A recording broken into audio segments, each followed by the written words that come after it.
What's up, everybody? Welcome back to the channel, The Bear, Season 2, Episode number 2. And what a start to this new season. I mean, just the establishing shot of like the beef coming down, the sign, the restaurant's changing, and they're gutting the place, they're tearing it apart, they're going to renovate and turn it into the Bear. And while all this is going down, kind of realize there's not enough money. And it feels like that's always an issue. There's never enough money. Never enough. And so they call Cicero in and they're doing their sales pitch, which I really like the way they filmed it because you weren't sure who they were necessarily talking to. They were like, oh, it's going to be great and this and that and it's going to be awesome. And he's like, dude, you could like throw a rock and hit like 10 really great restaurants and they're just trying to sell it. But then it establishes that it's him.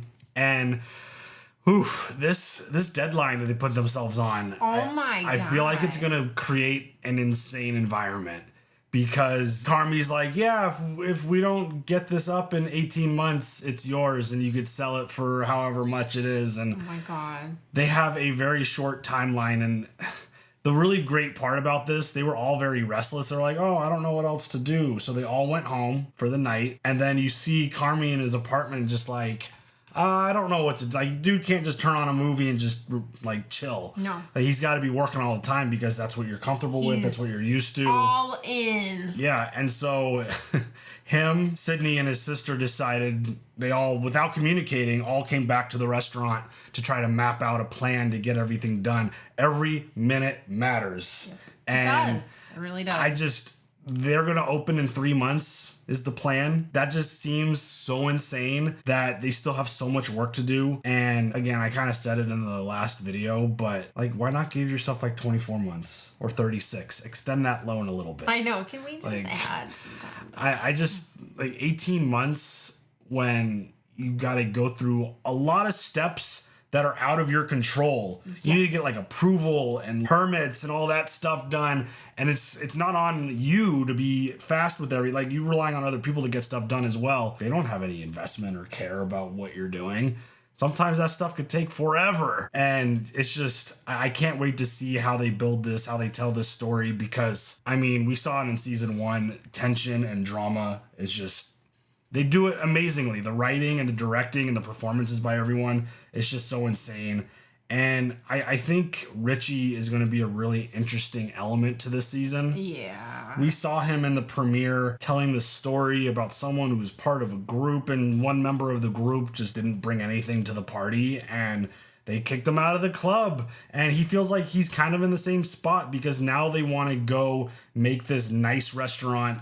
And, you know, he's used to the beef, which is more of like a laid-back sandwich spot. He's not formally trained in anything. I was gonna say he's not like certified to handle food. That's not good. Right, and he just feels like he's gonna get left out of the shuffle with this, and he's not gonna leave that ass, dude. He's just Carmi's not gonna do it. He's not gonna drop that ass. Yeah, he's gonna take care. As long as you don't do anything dumb, I feel like he's gonna take care of him. Yeah, of course. And do everything that needs to be done. But I feel like his mood is going to be an interesting one to watch because he tends to get really down on himself.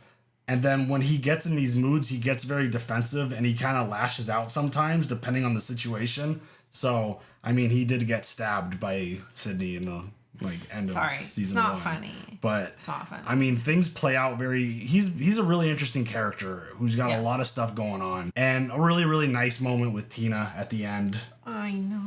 Like Sydney and your change on her has been amazing. I love her. I only want the best things for her now. It was a really nice moment where they have to bring in a sous chef and they just don't have time to like teach someone new and bring them in and like show them the ropes. So Sydney's like, "Oh, Tina, like, do you want to learn this role and do that?" And she got like her whole expression was just like she lit up. Proud moment, like, oh, it's such an honor. Like, oh, I love it so much. What an amazing shift from this character. Because when we met Tina at first, you were like, oh, she's kind of not nice. And like, you could tell she wasn't adjusting well to the changes. She was and very negative and she did not want Sydney coming in and telling her what to do. Yeah. And like once she hit that switch and flipped and realized what was going on, whole different person. An entirely different character that we now love and enjoy. And she's getting this really great opportunity now, and we'll see how that goes. And get it, Tina. Yeah, I want everything to go really smooth, but obviously it's not going to go that way. I think that's a safe assumption. Exactly. So they're going to have roadblocks and hiccups, and they're going to have drama and issues, and I'm sure there's going to be a lot of stuff. I'm sure. But you ready for episode 2? Absolutely. Let's go. It's always got great music. Mm-hmm.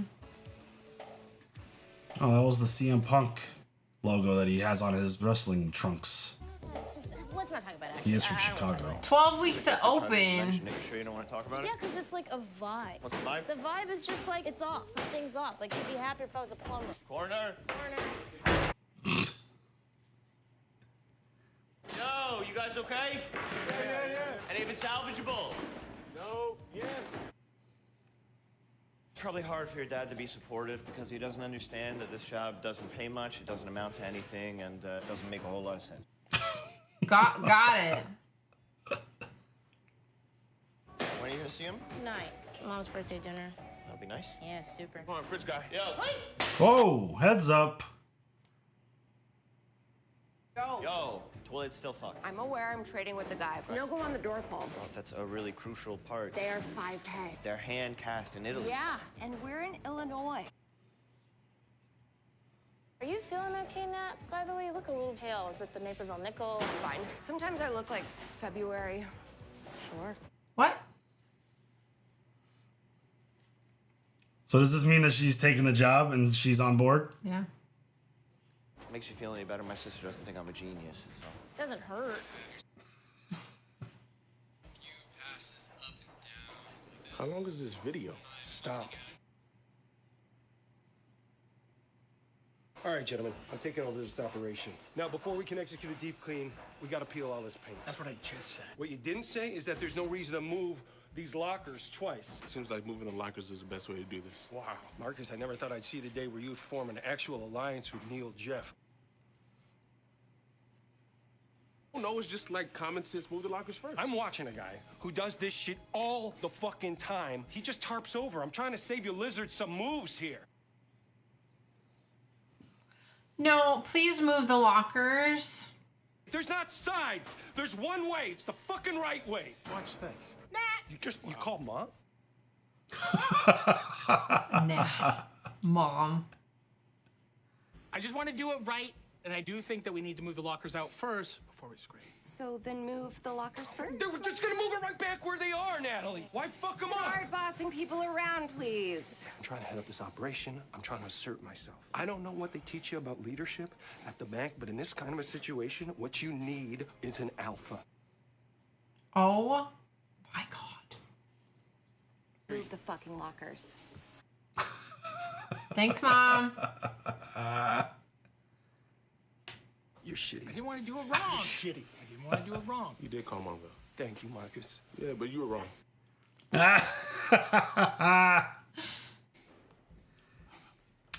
Oh. We are 3 months out from open, and I want everybody to stay sharp. We're going to be sending you guys to culinary school.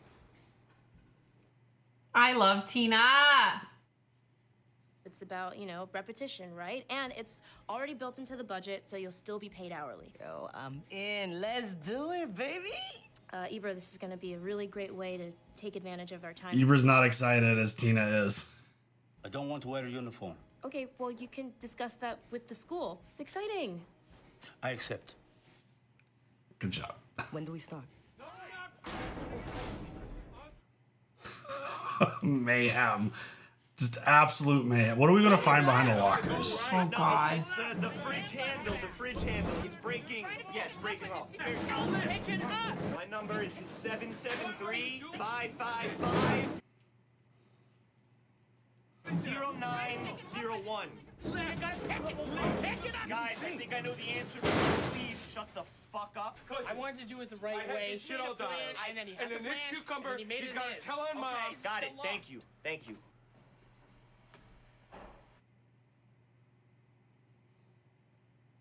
Still here. Oh. Can open it. Okay, hold on.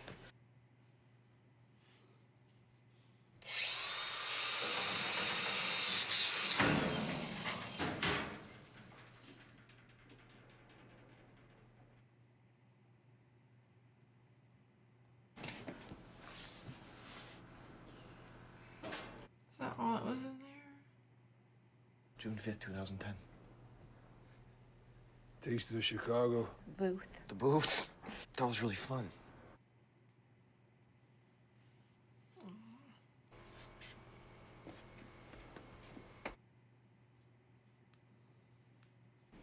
Was that? Mikey's locker.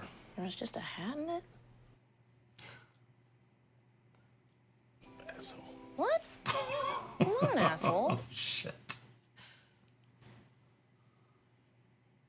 You're not an asshole, Simi. Don't look him in the eyes.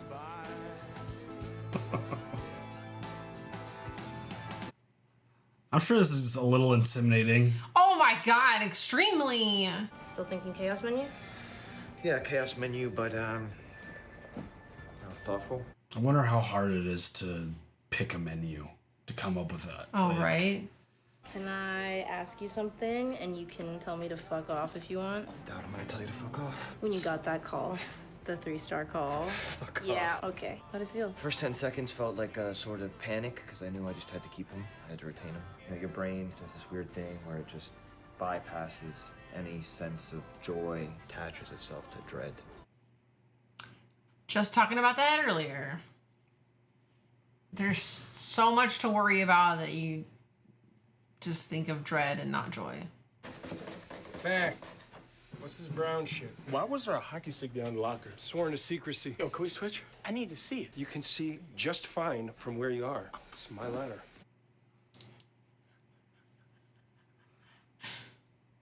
So he gets his own ladder. You're such a fucking show-off. I think you're so fucking cool. I am so fucking cool, and you don't need to be here. I'm the supervisor. Supervisor of what? Mold. Is that bad? Mold is the death knell. Don't freak out and go calling for mom. This is okay? scary. This could ruin everything. And I will grant you that it's gained some traction in recent media cycles. Mold is a buzzword, yeah, for sure. We are on Cousin's schedule, Neil Jeff. What's your middle name? What's my middle name? Yeah, like what's your middle name? Lawrence. Well, Richard Lawrence, I'm telling mom now. Don't you fucking dare. I'm gonna call mom right now. I dare. This is such a great interaction. I love that Sugar Natalie's mom. Call mom. Call mom. Mom. See what happens. Mom. She can't hear you. See what happens when you call. They're like children. See what happens. Marcus is just watching them like, what the fuck? Student login after the Zoom Oh, orientations. look at you, bro. You I'll be look sending you a fantastic. link to the board so you can access the class notes at the end of each day.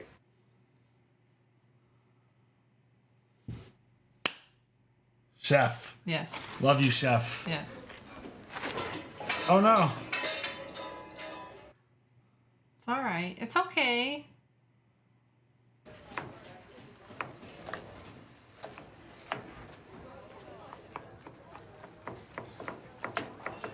Love all the very intimate, up-close shots. Mm-hmm. I'm terrified that somebody's going to cut a finger. You say that every single time they're cutting got something. this, baby. It's... You got this. Yeah, chef. It is very intimidating. I mean, like, especially, like, being older and going back to school to learn something new. It's fucking terrifying. You want one of these bullshit stars? Yeah, I really do. You're gonna have to care about everything. More than anything. I've never been so passionate about, well, I mean, the kids. Last dinner that I did was sharing a road. Never wanted to do something so badly. She demanded fresh pasta. So you know me, I'm like, yeah, let's go. And then I get there and it's dried out. Clock is ticking, and I've got this beautiful, this gorgeous, gorgeous, gorgeous lamb ragu. I've been working on it for like 72 hours. It was perfect. But I didn't have any pasta. So I spooned that shit over King's Hawaiian rolls. Sounds delicious. It wasn't bad. That is why I moved in with my dad. At least you can rely on him. Is your mom cool? Yeah. Is lacto ferment? Yeah. Oh, fuck. Oh, my God. What was that? Holy shit. Did I fuck up your recipe, or? No, I must have just given you the wrong count. It's fine. Did I give you heartburn? Because that's No, fucked. no. It's, I'm sorry and sighing. Two of my old chefs used to do it. You know, if they were angry, fighting on the line, it helped. It was like their version of, let's talk about this later. Oh. Didn't matter if one tore the other one apart. It always got them through service.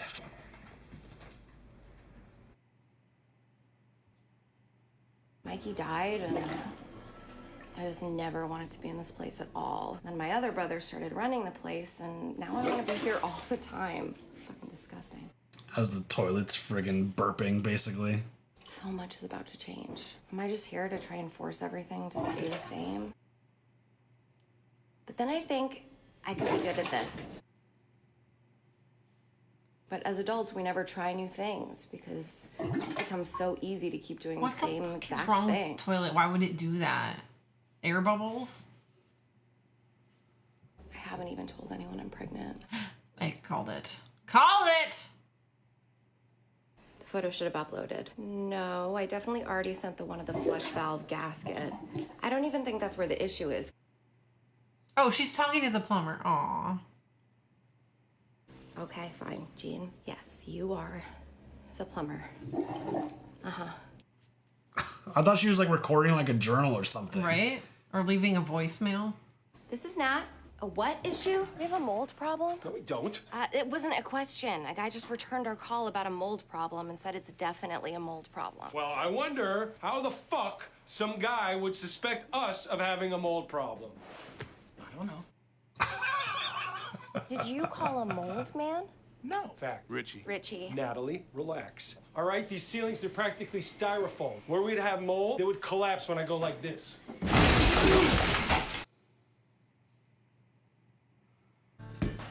Oh, why Where'd the ball come from? What the hell? Why was there a handball up in the ceiling? Don't breathe it. Oh. Oh my God. That's not what you want to see happen when you have 12 weeks. Was he by himself working? He's struggling. I don't want him to struggle. That's got to be a stressful form of schooling. One thing I'll probably do research on it one day, but I always forget. This whole 3 stars thing that Sid keeps talking about. Mm-hmm. I'm curious about what it is, how you attain it. It was our 3rd date, and we were maybe 20, just getting to know each other. We liked each other. We were going to a party. I borrowed a friend of mine's car, and we hit a rock or something and popped the tire. Young lady, I can only admit this now because I can change a tire faster than anybody ever could. You don't know how to change a tire. Not at all. I'm pretending like I'm doing something and she's just calm in the car. So then she walks to the back of the car, changes that damn tire in 10 seconds. You didn't know her dad was a mechanic. I absolutely had no idea. The best. I like that story.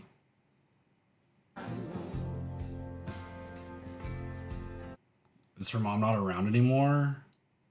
The way she reacted to Carmi asking the question, Yeah. not being at dinner. And it's mom's birthday. Yeah. Carm?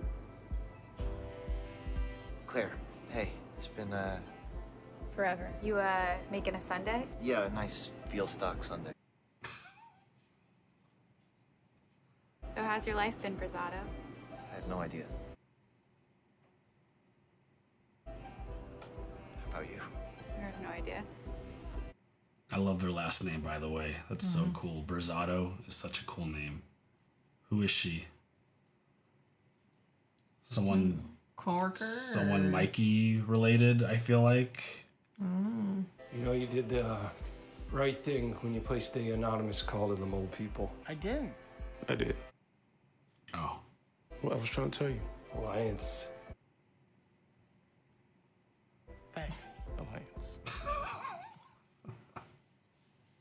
We're just trying to make sure that we, are familiar, but obviously operating at a higher level, you know what I mean? We want a star. It's personal victory, and it's also very good for business, like plan a trip around And how three. many do you that's guys want? one. That'll keep us consistent, low to the ground, but obviously like a little bit above it. Do you get paid the same? TBD for a month. You have a job for a month, then not a job. I will have a job. It's just that payment will be deferred for 6 months. 6 months. I can tell you're excited, and I am glad you're excited. I read about restaurants in the papers. Oh my God, why are you reading They're in the hard, papers? and a lot of them... Yeah, a lot of them don't work out. That doesn't mean that you won't. So then what does it mean? Why are you bringing it up? Because he's a concerned father. Yeah. The backup plan is now the only plan. This is not last time. I know it's not I am last in time. a different place in my life, in a better place. I know what I'm doing. I've learned a lot of lessons. I'm still learning, which is actually a good thing. I have a partner. And you trust him? Yes. I'm just asking.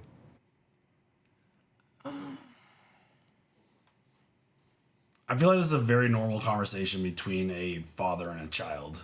Yeah. Especially when the child is taking a huge risk. You just want somebody to believe in you. It would totally be the same type of conversation that me and my dad would have if I'm like, hey, Dad, I'm going YouTuber full time. It's a parent's job to ask tough questions to make sure that... Almost a doctor. I have 6 months left in my residency. Emergency medicine. Wow, that sounds intense. It isn't chill. Right. Mm-hmm. There's so many tight shots in this episode. I know.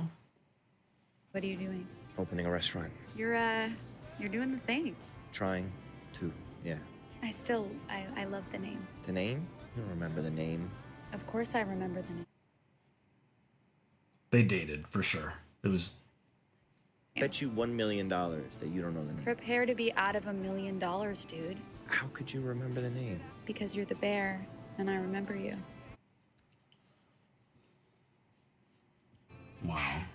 I guess it's just like, how am I getting my money now? For sure. Mhm. You Venmo $1 million? I feel like that would be really shady. Yeah, somebody somewhere would be like, that's fucked up, right? Why don't you just wire it? Deal. Yeah, no, that's clean. Yeah, that's clean. I'll just get your contact information. Aww. 773-555. 555. 0902. That's wrong. That's wrong. He gave her the wrong number. He just gave her the wrong number. I barely remember your number. So, asking me to remember his number... Oh, wow. That's the episode. Okay. Oh, I want to go back and check that number. I think he just gave her the wrong number. He's scared. It's definitely someone he dated, right? Or they were interested in each other and they really knew each other, or they went to high school together or something of that effect, but they know each other. I'm not sure about the dating part. The way she says, you're the bear and I remember, I think there's something there. But it could just be someone you knew from high school or something that you were interested in deep like with. Yeah. There were so many intimate shots. So many up close shots. Damn near every shot was intimate. Of conversation happening. And I mean, this stuff is just, it feels, I'm wondering if he doesn't want to like commit to hanging out or talking to her. He can't start something right now. Because of how busy he is. Right. Well, he even told Sydney, like, you can't care about anything else. Yeah. You have to only care about this. Right. And then you can't start stuff. But then the conversation that Sydney was having with her dad about like, do you trust him? I have a partner. Like that. Yeah. That's immediately where my brain just goes, where it's like, is he going to now have some old feelings about someone coming up out of nowhere because you never anticipate running into someone that you might have had feelings of in the past, and you're like, oh shit. To include her in his life, right? You can't do that right now. Now is definitely not the time. You have mold. Yeah. Mold. That seems like it's going to put a little bit of a But that's why I think he gave her the wrong number. I can't do this. I can't right now. I mean, that's a shitty way to ghost somebody. That's for sure. I mean, what a horrible feeling. You go to call someone, you're like, oh, they gave me the wrong number. Yeah. Do they still do that? No, I don't think that exists anymore. Okay. Just showing my age right now. Yeah, maybe a little bit. Cool. Yeah. Cool. Rotary anymore? Is that a thing? No. They still exist somewhere. I saw it online somewhere. But I was wondering if he was giving her Mikey's number. No. Like, that's where my brain was going. But I don't know. I thought that interaction was very interesting. And I liked it. If he is giving her the wrong number, it's... Because nothing in this show happens on accident. I was going to say, like, he said his number, and then Yeah, he they're said it talking earlier. about a number, and I'm like, why is that? We could fact check that and confirm it later. Okay. But I don't like, obviously the scene with them at the restaurant and cleaning stuff up and obviously hitting the ceiling and the shit falling, that was meant to be funny. But it's hard to laugh at that shit when you know how much like of a roadblock it could potentially be for them. I feel like it comes with age and experience that you don't want that. You don't want water problems. You don't want mold problems. You don't want foundation problems. All that stuff is massive road. Like, especially when you're on such a tight deadline.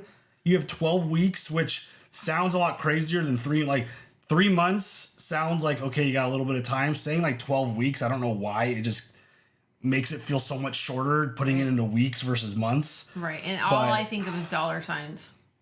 I mean, how much is that going to cost? Exactly.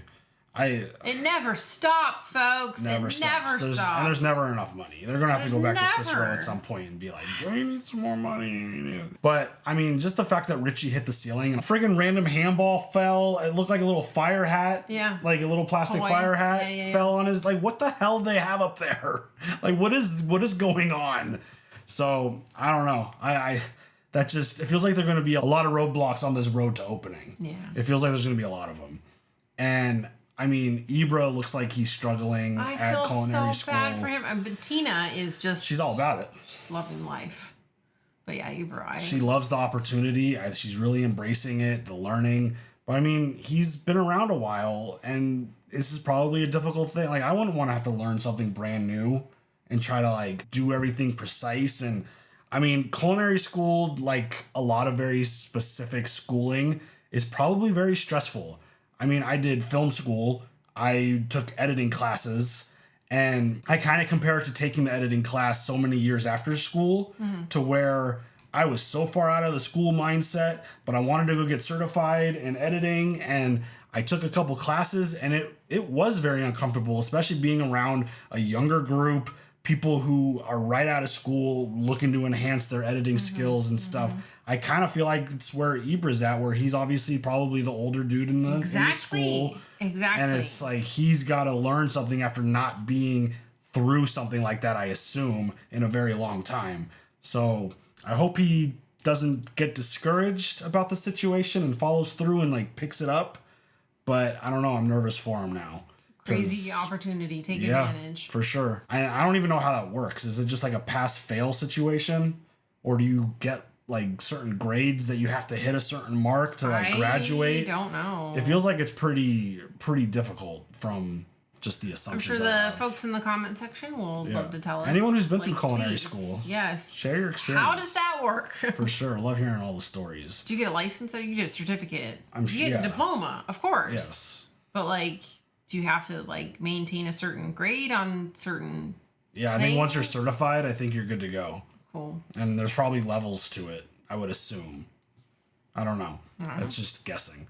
But yeah, I mean, the conversation with Cindy and her dad, I felt like was a regular. Yeah, I feel like it's very normal for a parent hearing their child tell them a situation about their career where they're not going to get paid for a while and you're putting a lot of risk. In restaurants, you read about them failing all the time, not necessarily meaning that yours is going to fail, but it's just any parent's going to be protective of their child and be like, are you sure this is the right move? You sure this is the right play? Yeah. Every time I've switched jobs or done anything, I've had that conversation with my dad. It's scary. And you still have stuff to pay for. Yeah, for sure. And I mean, it is nice to be in with someone else, having a partner, but the fact that he asked the question, do you trust him?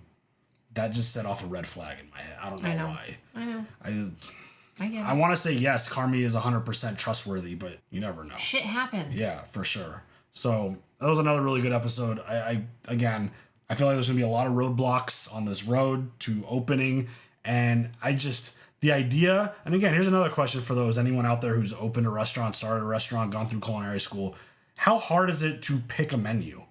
Like, I feel like that would be so difficult. Well, I think if you have like an idea of the food that you love, that you want to share it with others, that would probably be your go-to. But there's got to be like, you don't want to have too many items. You don't want to have too few items. You want to make sure you got the right variety that you want. You want appetizers and meals, and like, there's probably a lot that goes into picking a menu. Yes, and that reminds me of an episode of New Girl. Of course it does. Yes, when Schmidt is sitting at the bar across the street, and he's like, there's so many, how are you so, yeah.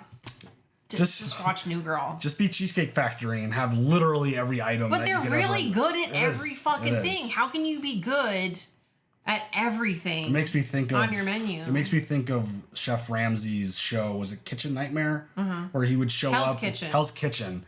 Or no, not the competition. Oh yeah, Kitchen. The one where he would go into the restaurant and order, like he would just look at a menu and just trash it. Be like, what the fuck is this? Yeah. That's kind of where my brain goes on that kind of stuff. Because menus are probably hard. I don't think it's easy. It seems easy, but I bet you it's really difficult to pick a menu. Schmidt was like, where am I? He's like, this isn't even champagne. This is salad dressing. Sorry. Never mind.